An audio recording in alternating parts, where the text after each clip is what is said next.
What's up, guys? Welcome to the Being Beautifully Honest podcast and channel. Thanks for being here, being subbed. If you're not, hit the button. And if you're listening on YouTube, hit the like. It's like walking in the room and hitting that light switch. Let's brighten up the place and get into the real of reality TV.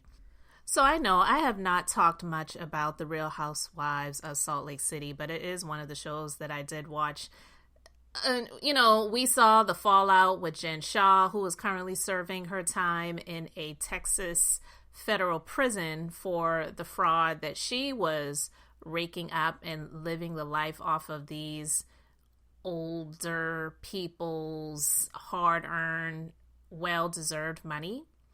And so with her no longer being there, the show is kind of boring, So if you watched last season and you saw Monica Garcia, who was one of the newest housewives on the show, and the fallout that happened with her and her, being found to have been running a troll account, and a lot of the women, except for Mary Cosby, were just so offended, and they decided that they were not going to be bringing her back. Well, she did a sit-down interview with Page Six, and she had a few things to say.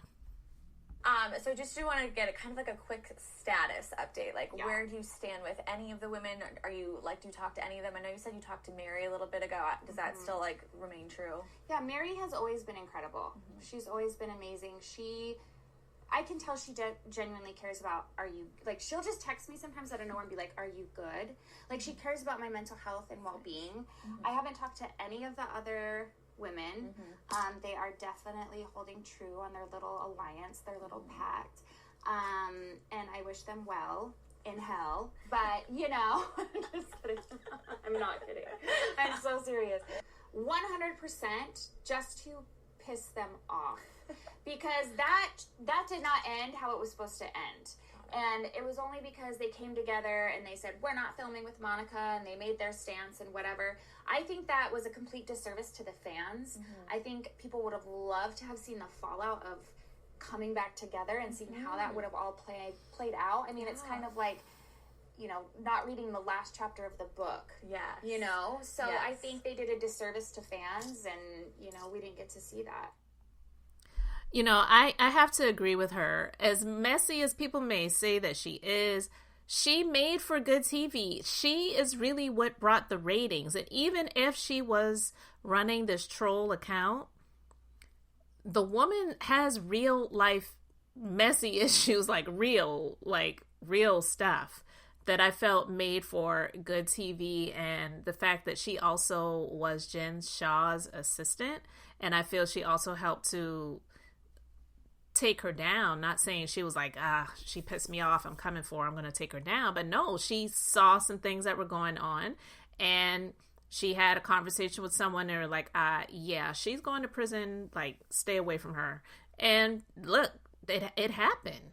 So I believe that even if they were saying they were not going to film with her, I believe that Mary Cosby would have filmed with her, and if they maybe brought somebody else on as either a friend of, or even maybe just brought somebody else on and made her a friend of and not an actual housewife for the new season, I just don't think that they're going to have anything that's going to really bring the ratings like that, because the woman, hate her or love her, you have to have somebody that's kind of like the villain. And when it comes to the Real Housewives of Salt Lake City, Jen Shah being in prison right now, who do you really have as a villain? You may have people that are annoying. Lisa's annoying.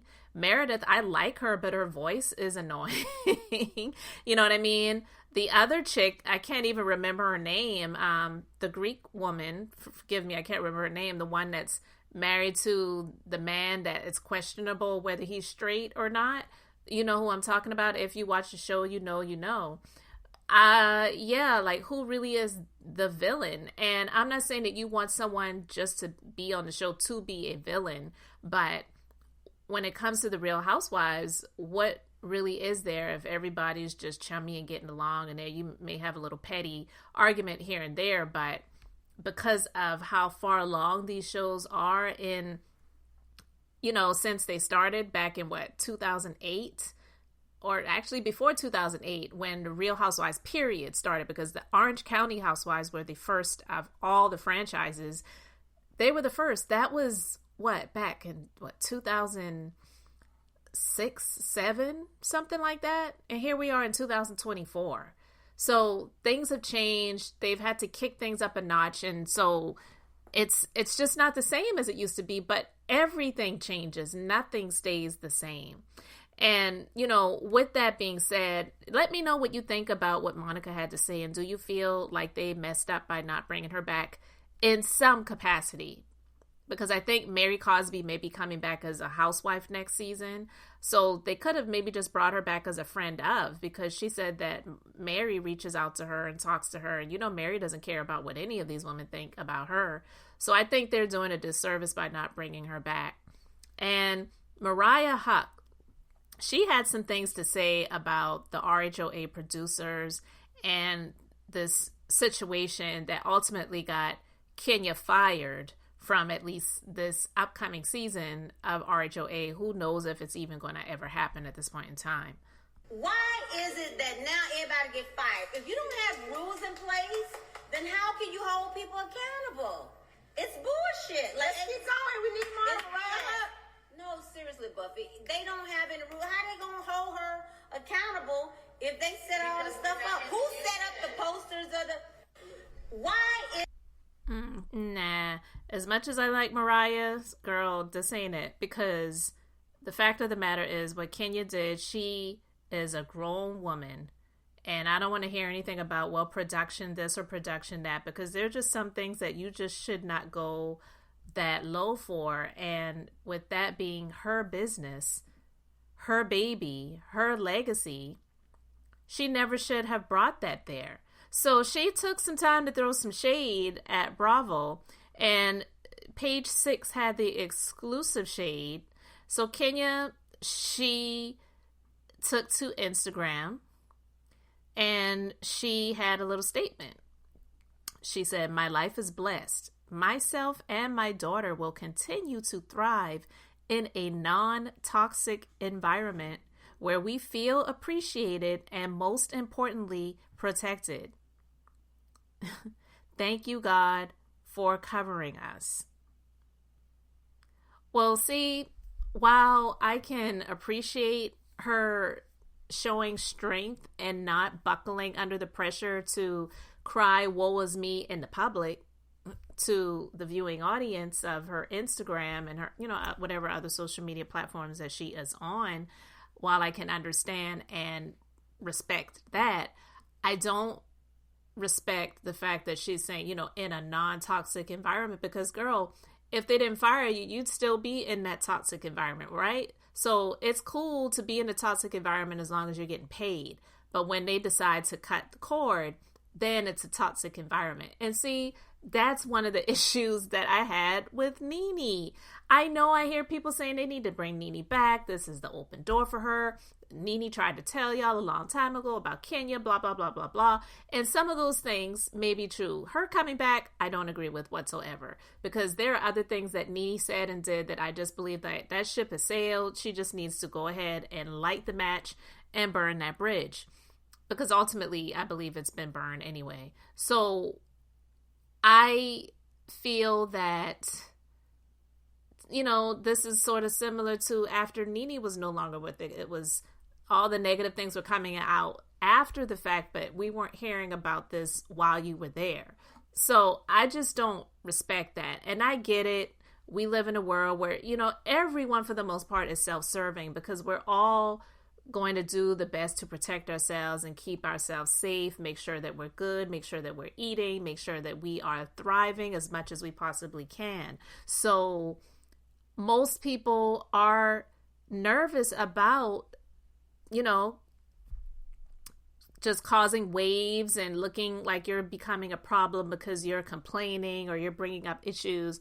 While you're there, you're just kind of going along to get along, and then once things don't work out and you either get fired or you're forced to quit, then the stuff comes out. That's nothing new. It happens on regular jobs. This was her employment as well. So I get it, but she, it's fine. Throw the shade. I don't have an issue with her throwing the shade, but people were just like, no, girl, you made the decision to do that. And while I like Mariah, I don't agree with her and what she said about, you got to have rules. What were the rules? They're just going around firing people now, whatever. What she did was just low. It's one thing to say something,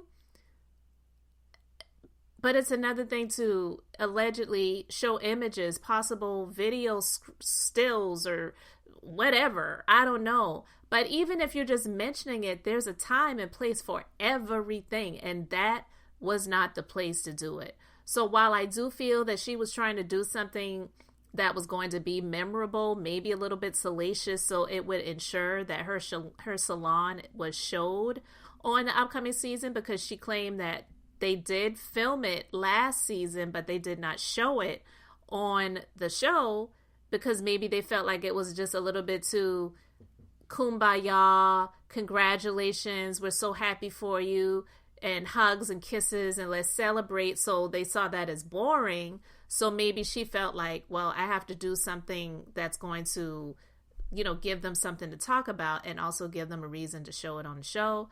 But that should not have happened there. There's other things that she could have done. I mean, consider when Marlo was having her hair launch. I think it was like a wig line. And Kenya, she came in there with the band, Kenya, more hair care. Even though it was corny, it was memorable. I mean, it was something else that she could have done. But trying to shame someone because of their past, even if the past was yesterday, the past is the past, right? It wasn't like she caught her in the act in the bathroom at the Kenya Moore hair spa and she, busted her in there and like, no, that's that girl's past. And whether it was behind a paywall or you type it in on Google and it shows up in your face, that just wasn't her place to do that, period. And I don't think anybody who does stuff like that is just doing it for the heck of it. Whether I agree with it or not, most of the times people doing it because they feel like that's, the means to the end. The end justify the means. So if I'm getting paid, then that means I'm going to be sucking some man meat. I don't know. It ain't my life, thank God. But I'm just saying it wasn't Kenya's place to do that. So I just wanted to share my thoughts on that real quick, guys. You can let me know your thoughts in the comment section. Thanks for being here, liking, and subscribing. I'm Beth, just being beautifully honest. So until next time, I wanted to keep it brief, beautiful, and now I'm going to say bye.